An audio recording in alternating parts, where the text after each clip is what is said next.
Jim, from what you saw tonight, what do you think of Canelo Triple G? Who wins that fight? Who do you lean toward? You know, I've always seen Triple G as the favorite. I think Canelo is continuing to get better and better. He's a great fighter. I think it's a tremendous fight, and I think that Triple G probably has a small edge in punching power, which is the biggest difference in the fight between the two of them. They're both great technicians. They're both great defenders. They're both amazing citizens who train the right way, prepare the right way, they run their lives the right way. In fact, if there are two people in boxing whom I regard as being basically identical to each other in the way they conduct their careers, those are the two guys. So it's no accident that we've been waiting all this time to see Canelo against Triple G. They're cut from the same cloth, and either guy can win the fight. Again, I would make Gennady a slight favorite just on the basis of punching power. He may be a tiny bit bigger also, but at the end of the day, you know, they're both terrific, and they've done nothing but win by and large, and either one of them could Why do you think this fight's taking place? Why is Canelo getting put in there? Because they feel Canelo's ready, or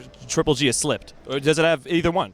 I think that given that Triple G's knockout streak was snapped, the public pressure rises to another level. Like, okay, we understand you had a certain fear about losing economic power and leverage that way, and you've been trying to avoid that, but how can you now say to us that it's a big risk when he didn't knock out Daniel Jacobs? He looked just the same way that all other fighters do when they go the distance and win a decision. So he's not a monster. He's not Superman. He's a human being, just like Canelo. He trains like Canelo. He prepares like Canelo. He has the same skill set, basically. Let's see who's better face to face. Why didn't Chavez throw any punches tonight? I have no idea. I mean, Chavez said in the ring that he had bought into the Nacho Beristain fight plan idea, that he should stay up on his feet and box from the outside, and that's just ludicrous. That's insane. I mean, anybody alive knows that he had one chance to win the fight, which is to go inside, use his greater size, and bash Canelo.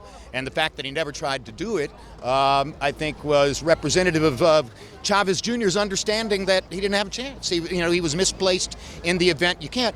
Max Kellerman said it perfectly on our air. You can't wish great fights into existence. You can't say to yourself, okay, just because these two names seem to belong in the ring together, then that's going to be a great fight. It isn't, and one of them runs his life in exactly the right way and prepares the right way 365 days a year, every single year for 11 years. And the other one, we know who he is. He's never on the same page twice.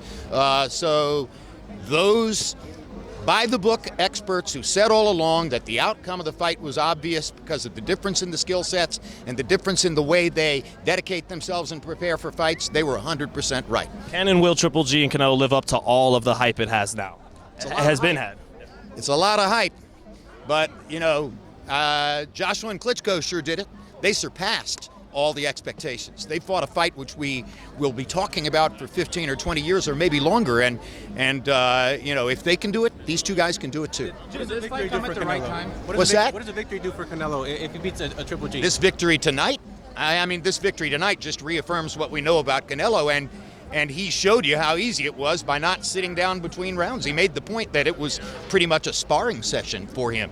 I imagine that it builds his confidence a little bit, since he can say to himself, I beat a guy who was so much bigger than me, but it's two different worlds, fighting Triple G as opposed to fighting Julio Cesar Chavez Jr. So what does a victory over Triple G do for Canelo if he were to win? A victory over Triple G would probably make him the #1 pound-for-pound fighter in boxing. I mean, there's a lot of competition for that right now. You've got Lomachenko, you've got Andre Ward, Kovalev if he beats Ward in the rematch, Terrence Crawford. There are an awful lot of good fighters in the sport right now who can try to make a claim that they are #1 pound for pound, but the winner of Canelo Triple G, if it's as good a fight as we all expect it to be, most people are going to see that guy as #1. Is this fight coming at the right time, or is it a little bit too late? I think it is coming at the right time. I think we've waited and waited and waited, and we've ground our teeth off, we've agonized about it, we've said to ourselves, God damn it, it needs to take place, et cetera, and now here it is. And I think coming off of what Canelo did tonight, and also with the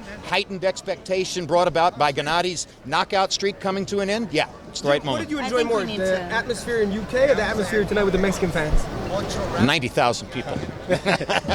You can't beat 90,000 people, and when the fight was finally stopped and Joshua had gotten his victory, I think you probably could have heard that roar in Scotland. it'll be a long time before I'm going to feel something like I As a felt that fan, do you want Saturday to see a night. rematch of that fight? Want to see a rematch of Joshua Klitschko? As a fan, or is that like Klitschko's last stand? Well, emotionally, and I've known Vladimir a long time, and we're friends, and I like him. And my emotional response is to say that he could never endear himself to fans more than he did last Saturday night. That was a triumph for Vladimir, because he showed the courage and the dynamism and the self-belief that a lot of people have thought all these years was lacking. He kept getting up when he was knocked down by a colossal talent. I mean, Joshua's a colossal talent. And if you were there to watch the way Joshua came into the ring at the beginning and stood there and surveyed the crowd and looked across at Vladimir and had this look on his face like, I was made for this. It was spectacular. It was unforgettable. And I think he's an amazing talent who could rule the heavyweight division for a long, long time and give us a lot of memories. It's too much to say the British Joe Louis, but he has that kind of talent. With that being said, Jim, do you feel he surpasses Canelo in terms of popularity? Do you see that happening very soon? Canelo comes from Mexico, and Mexico is the most rabid boxing culture in the world and has a larger population than the UK. But right now, the UK is the hottest boxing culture in the world in terms of how many great competitors they have and how the fans are responding to it.